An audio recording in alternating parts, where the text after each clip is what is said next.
गुरुग्राम विश्वविद्यालय के शिक्षण संसाधन के शिक्षकों ने अपनी मांगों को लेकर कांग्रेस के वरिष्ठ नेता पंकज डावर के नेतृत्व में जिला उपायुक्त निशांत कुमार यादव को ज्ञापन सौंपा। मुख्यमंत्री के नाम सौंपे गए ज्ञापन में कहा गया है कि गुरुग्राम विश्वविद्यालय ने वर्ष 2018 में यूजीसी के दिशा निर्देशों के अनुसार लेक्चरर की नियुक्ति शिक्षण संसाधन के रूप में की गई थी। आरोप है कि वेतनमान में गैर पीएचडी धारकों के लिए 30,000 रुपए और पीएचडी धारकों के लिए 35,000 रुपए तक ही उन्हें सीमित कर दिया गया। उनका कार्यभार यूजीसी के मापदंडों से अधिक है। फार्मेसी विभाग में उनके नाम फार्मेसी काउंसिल ऑफ इंडिया के पोर्टल पर स्थायी कर्मचारियों के रूप में शामिल किए गए हैं, जो कि गलत है। वर्ष 2019 के समान काम के लिए समान वेतन की सुप्रीम कोर्ट के फैसले के बावजूद उन्हें सहायक प्रोफेसर के समान मुआवजा, चिकित्सा या मातृत्व अवकाश भी नहीं दिया जा रहा। यदि कोई भी अवकाश लेता है तो वेतन काट लिया जाता है। वहीं कांग्रेस के वरिष्ठ नेता पंकज डावर की माने तो जो शिक्षक अपनी पूरी क्षमता से देश का भविष्य बनाने का काम कर रहे हैं, उनके हकों पर सरकार को ऐसे कुठाराघात नहीं करना चाहिए। ये मामला तो ये है कि आज इन 10 सालों में सरकार में ऐसा कोई वर्ग नहीं है जिन को ये सड़क पर ला कर ना छोड़ दिया हो। टीचर से लेके, स्टूडेंट से लेके, वकीलों से लेके, किसान से लेके, बेरोजगार युवा से लेके, जिन प्रोफेसरों का स्थान स्कूलों में, कॉलेजों में है, आज उनको सड़कों पर आकर डीसी महोदय को अपना ज्ञापन देना पड़ रहा है, जो कि बहुत शर्म की बात है। इनकी डिमांड क्या है? इनकी डिमांड ये कि इनको हेल्थ बेनिफिट मिले, इनको मैटरनिटी लीव मिले, मैटरनिटी बेनिफिट मिले। आज के जमाने में भी इनको हेल्थ बेनिफिट और मैटरनिटी बेनिफिट ना मिलना सरकार की विफलता को दर्शाता है। जो ये 44 असिस्टेंट प्रोफेसर्स हैं, इनकी मांग जायज है कि भाई जब समान कार्य तो समान वेतन भी। ये तो सुप्रीम कोर्ट की गाइडलाइन है कि आपको जिसका जो कार्य है उसको उस हिसाब के पैसे देने पड़ेंगे। इनको एक सेशन के 1,000 रुपए मिलते हैं। यूजीसी ने आपकी क्लियर कट गाइडलाइंस है कि 57,700 रुपए देने हैं। अब एक 1,000 रुपए के सेशन के लिए तरस रहे हैं। मैं तो आपके चैनल के माध्यम से इस सरकार से हाथ जोड़ के विनती करता हूं कि इन प्रोफेसर्स की, इन महिलाओं की बात सुने। ये सरकार जो कहती है कि हम लड़की बेटी पढ़ाओ बेटी बचाओ के नारा देती है, आज ये सड़कों पे है, इनकी बात सुने। कितने पढ़े लिखे हैं? ये सबने ये नेट का एग्जाम क्लियर किया, national eligibility test, and they're all doctors.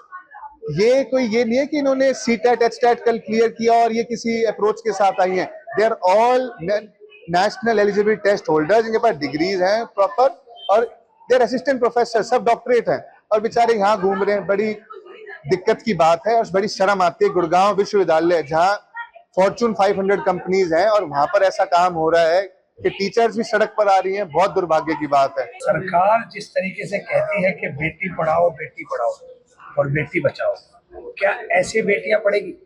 आप देखिए, पीएचडी होने के बावजूद भी आज इनकी तनख्वाह मात्र 30,000, मात्र 35,000, और उसके बाद दावे करते हैं। गुरुग्राम विश्वविद्यालय में जिस तरीके से इनके साथ व्यवहार हुआ, बहुत ही दयनीय और बहुत ही अशोभनीय किस्म की टिप्पणी की जाती है कि आप दिहाड़ी मजदूर हैं।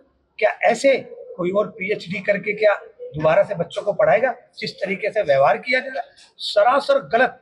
एक समान वेतन की बात करते हैं, एक समान काम की बात करते हैं, और उसके बाद आप फर्क रखते हैं। इस तरीके से बर्दाश्त बिल्कुल नहीं किया जाएगा।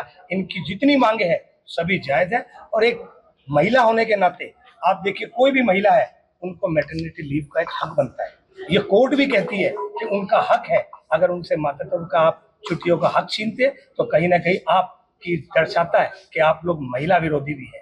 तो इनकी जितनी भी मांगे हैं सभी बिल्कुल पहली कलम से मैं कहता हूँ, इनको मैं विश्वास दिलाता हूँ। पहले तो हम आज डीसी साहब को ज्ञापन देंगे और उनसे अनुरोध करेंगे कि इनकी बात को माननीय मुख्यमंत्री जी तक पहुंचाया जाए और इनकी सभी मांगे मानी जाए। और मैं इनको आश्वस्त करता हूं कि कांग्रेस पार्टी कंधे से कंधा मिलाकर इनके साथ है। जी बिल्कुल सही। 2018 से इन टीचरों की भर्ती की गई है, और इन टीचरों को जो भी इनकी सैलरी इनको अपॉइंटमेंट लेटर में बोली गई थी, वो सैलरी भी नहीं मिली है इनको। ना तो मैटरनिटी बेनिफिट्स मिले हैं, ना अगर कोई छुट्टी होती है या कोई एग्जामिनेशन होता है उस समय पे भी इनको इनकी तनख्वाह नहीं दी जाती है।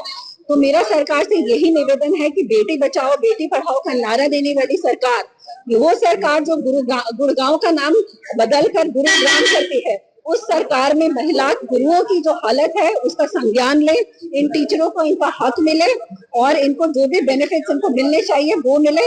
और अगर इस सरकार ने उनकी सुनवाई नहीं की तो हमारी पार्टी कांग्रेस पार्टी इनके पहले कदम से इनकी समस्याओं को सुनेगी और हम इनके साथ हमेशा खड़े हैं। सर मुद्दा ये है कि 2018 में गुरुग्राम यूनिवर्सिटी एस्टैब्लिश हुई थी, तब से हम सब यहाँ पे टीचिंग रिसोर्स पर्सन का काम कर रहे थे। हम सबको यहाँ पे बिल्कुल असिस्टेंट प्रोफेसर वाला वर्कलोड दिया गया, यहाँ तक कि उससे भी ज्यादा दिया गया और हमने पूरा निष्ठापूर्वक सारा काम किया, लेकिन समान कार्य समान वेतन वाला अधिकार हमको नहीं मिला। और जब हमने ये अधिकार मांगा तो हमको मना कर दिया गया देने से। फिर हमने कोर्ट का दरवाजा खटखटाया, तो जब कोर्ट से हमने स्टे ले लिया इस चीज पे कि हमको नहीं निकाला जा सकता, तो हमारा काम छीन के, हमारा वर्कलोड छीन के दूसरे कॉन्ट्रैक्चुअल एम्प्लॉइज को दिया गया। वहां पे हमें मात्र कहीं किसी को तो 2000 की तनख्वाह, किसी को 3000, 6000 इस तरह की तनख्वाह मिली है। तो हमारे ऊपर बहुत मेंटली टॉर्चर किया गया है, इमोशनली टॉर्चर किया है, सोशली हमको बॉयकॉट किया गया है यूनिवर्सिटी से। हमारे ऊपर बहुत अत्याचार हुए हैं और अब हम अपनी मांगे रखना चाहते हैं प्रेस के सामने।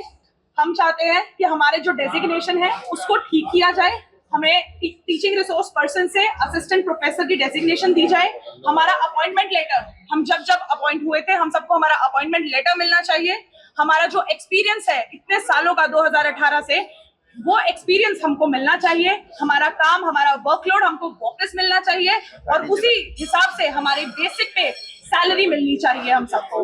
हमारी जॉब सिक्योरिटी होनी चाहिए, प्लस हमें मेडिकल मैटरनिटी बेनिफिट्स मिलने चाहिए। और यहाँ तक कि हम लोगों को, जब हम यहाँ पे as a teaching resource person काम करते थे, हमें अगर ब्रेक हो जाती थी तो हमें सैलरी नहीं दी जाती थी। अगर ब्रेक है, सेमेस्टर ब्रेक है, एग्जामिनेशन ब्रेक है, छुट्टियां हैं, तो हमको सैलरी नहीं दी जाती है। हमको वो सैलरी मिलनी चाहिए। इनफैक्ट पहले तो एक ऐसा हाल था कि अगर हमने बाई चांस मेडिकल इमरजेंसी में छुट्टी ले ली तो वो जो कैपिंग अमाउंट, जो ये चिल्लड़ हमको बांटते थे, उसमें से भी हमारे पैसे काट लिए जाते थे। तो यही हमारी मांगे हैं।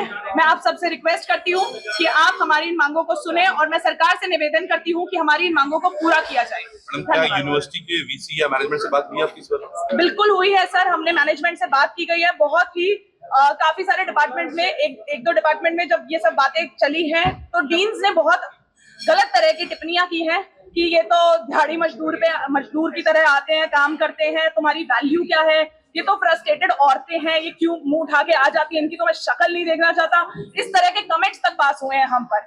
हमें बिल्कुल सोशली बॉयकॉट किया गया है सर। अब डीसी से मुलाकात की है, क्या कुछ आश्वासन दिया गया है? अभी हम डीसी सर के पास मेमोरेंडम, हमारा ज्ञापन लेके जा रहे हैं, तो देखते हैं डीसी सर का क्या से होगा इस चीज में। दैनिक सवेरा के लिए गुरुग्राम से अनुज पांचाल की रिपोर्ट।